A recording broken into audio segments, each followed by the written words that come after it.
জাহান্নাম ঘেরা আছে মনের বাসনা দ্বারা। মন যা চায় তাই করবেন, এটার নামে জাহান্নাম।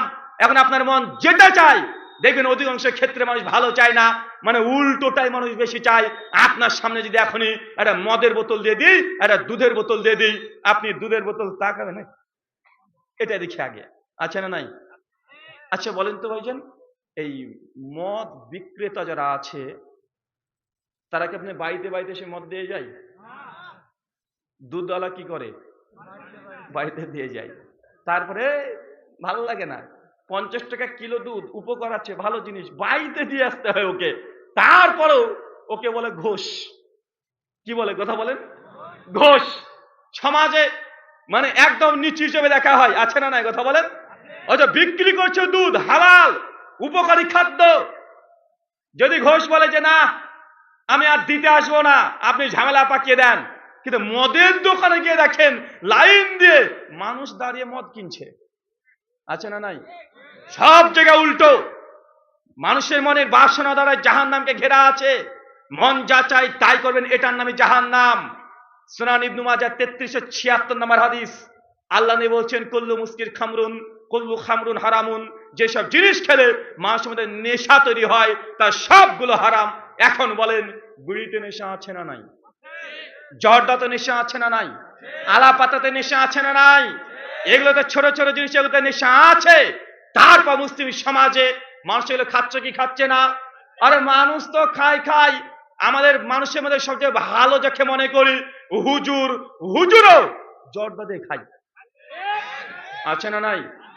হুজুর আবার বলছে দেখো বিড়ি জর্দা এগুলো আসলে হারাম না। তাহলে কি? মাকরু ঠিকভাবে বলে না, মুকরু, আছে না নাই, কথা বলে? মুকরু মানে মাকরুরা ঠিক হয় বলে না। আমরা বাঙালি, বাপ রে বাপ, মাকরু মানে আরবিতে বলেছে মানে ভালো কিছুই হবে। আজ জিজ্ঞাসা করি না মাকরু জিনিসটা কি। চাচা, মাকরুর বাংলা শব্দ হচ্ছে খারাপ, মাকরুর বাংলা শব্দ ক্ষতিকর, মাকরুর বাংলা শব্দ অপছন্দনীয়, মাকরুর বাংলা শব্দ হচ্ছে নিন্দনীয়। তো মাকরুর যে শব্দগুলো আপনি পেলেন, একটা ভালো পেয়েছেন? মাকরু মানে কি? খারাপ, ক্ষতিকর, অপছন্দনীয়, নিন্দনীয়, এগুলোই মাকরু বাংলা মানে। মানে আপনার হুজুর ও নামাজ পড়ার পরেই খারাপ খায়। হুজুর কি খায়? হুজুর খারাপ খায়। এখন এই হুজুর যে নিজেই খারাপ খায়, এ কি কোনো বিড়িকে হারাম ফতোয়া দেবে? কখনো দেবে? কখনো দেবে না। আচ্ছা আপনার মধ্যে কে কে বিড়ি খান একটু হাত তোলেন তো। আপনি খান? একজন, দুজন খান, আর মাশাআল্লাহ দুইজন আপনারা খান। মানে এরা সৎ মানুষ। মজলিসের ভেতরে যদি নিজের গুনাহটাকে স্বীকার করে নেয়, তার মানে এর অন্তর অন্য মানুষের মতো জটিল না। দুই ভাই যারা হাত তুলেছেন, হাত তোলেন, আরেকবার হাত তোলেন। ইনশাআল্লাহ বলেন, আজ থেকে আর খাবো না, ইনশাআল্লাহ আর খাবো না।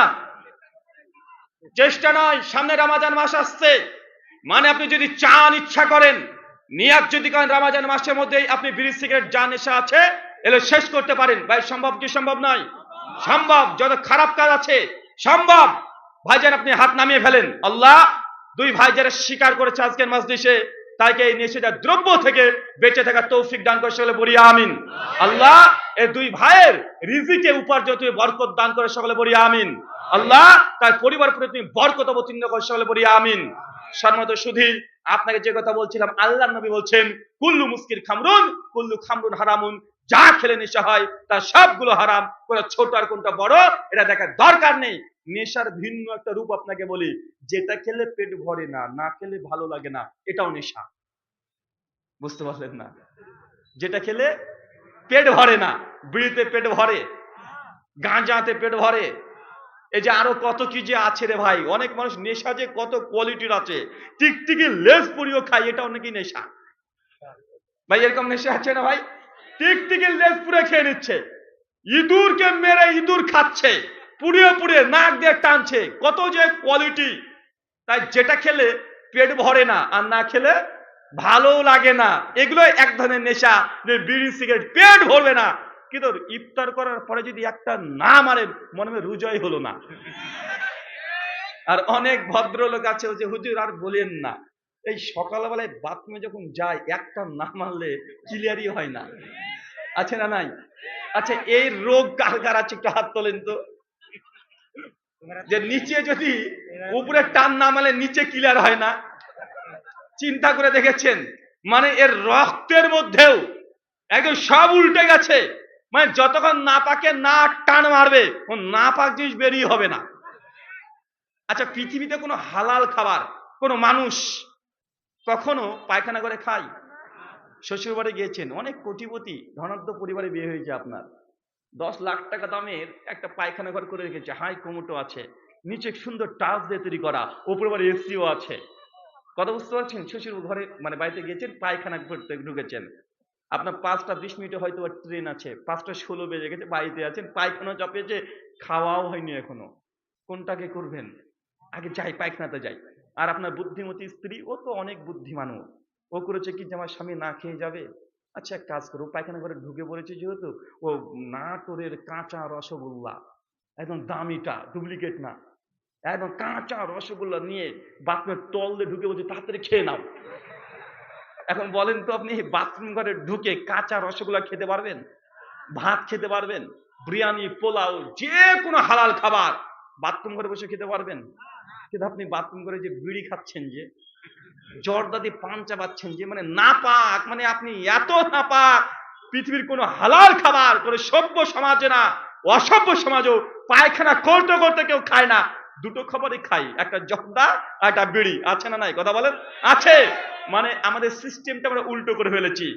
সুনান ইবনে মাজাহ হাদিস না 3388, আল্লাহ নবী বলছেন, যা খেলে নেশা হয়, যেগুলোর ব্যবসাকে আমি আল্লাহ, মানে যা আমি আল্লাহ হারাম করেছি তার ব্যবসাও হারাম। মানে আল্লাহ যে জিনিসটাকে হারাম করে, যে দ্রব্য হারাম করে খাওয়া, ওটা বেচা কিনা হারাম। এখন বলে বিড়ির ব্যবসা হালাল না হারাম? মদের ব্যবসা হালাল না হারাম? আপনার এলাকায় কেউ যদি একটা মদের দোকান করে, এলাকার যুবকরা, তরুণরা কি করবেন? ভেঙে চূর্ণ বিচূর্ণ করে দিতে হবে। করতে হবে কি হবে না? মুসলমানের গ্রাম, মদের দোকান করবে কোন সাহসে? এলাকাতে যদি একটা বেশ্যাখানা প্রতিটা লাই খুলে রেখে দেয়, এলাকার যুব সমাজ, তরুণ সমাজ কি করবেন? আপনার তো সব ভেঙে চূর্ণ বিচ্ছিন্ন করে দিবেন। মানে আপনার এলাকা যেটা শুয়োরের গোস্তের দোকান দিয়ে দেয়, আপনারা কি করবেন? কি করবেন? ভেঙে চূর্ণ বিচ্ছিন্ন করে দিবেন না? করবেন কেন? এটা আপনি জানেন এটা হারাম। কিন্তু বিড়ি, সিগারেট, জর্দা এলাকার দোকানগুলোতে বিক্রি হয় কি হয় না? যদি এটা যদি হয়, মুসলমান, তুমি তোমার হক এখন আদায় করছো না। বাজারেরও অনেকগুলো হক আছে, তোমাদের একটা হক, কোন বাজারে, এমন কোন বাজারে হারাম কোন দ্রব্য বিক্রি করতে দেওয়া যাবে না। এটা যুবকদের, তরুণদের কাজ। এলাকাতে যত দোকান আছে তাদেরকে একবার আলটিমেটাম দিয়ে আসা, যে ভাইজান বিড়ি, সিগারেট, জর্দা বিক্রি করা বন্ধ করেন। কত টাকা আপনার লাভ হয়? যা লাভ হয় আমরা সমাজ থেকে টাকা তুলে আপনাকে লাভ্যাংশ দিয়ে দেবো। তারপরেও বিড়ি, সিগারেট, জর্দা বিক্রি করতেই হবে। আজকের এই আলোচনা সভা করে যত নেকি করেছেন, একটা দোকানে যদি বিড়ি বন্ধ করতে পারেন, এর 10 গুণ বেশি নেকি ওখানে আছে। আজকে এখান থেকে আপনি ওয়াজ নসিহত শুনলেন, যদি আমলে বাস্তবায়ন না করেন, কাজ আছে ভাই। কিন্তু আপনি যদি একটা দোকানে যদি বিড়ি, সিগারেট বন্ধ করতে পারেন, হয় তাকে বুঝিয়ে করেন, অথবা টাকা দিয়ে করেন, অথবা বলেন তাকে বুঝান ইসলামী শরিয়াত, যে ভাইজান আজকে আপনি এইসব জিনিসগুলো বিক্রি করছেন, মানুষ ক্ষতিগ্রস্ত হচ্ছে। আপনাকে আমি একটা শুধু উপমা দিই। বাংলাদেশের ইনকিলাব পত্রিকা 2018-তে একটা রিপোর্ট পেশ করেছে, বাংলাদেশের 43% মানুষ নেশা করে। কত পার্সেন্ট?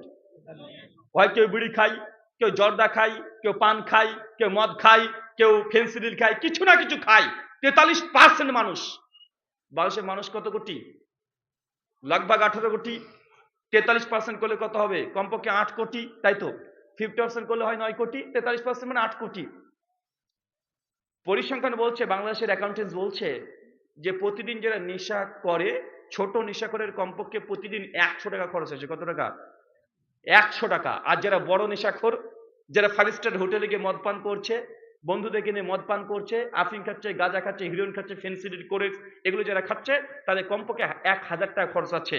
যদি আপনি এটাকে অঙ্কের ভাষাতে যদি সমতল করে নেন, তো গড় করেন প্রতিদিন নেশার পেছনে একটা মানুষ 100 টাকা খরচ করে। কত টাকা?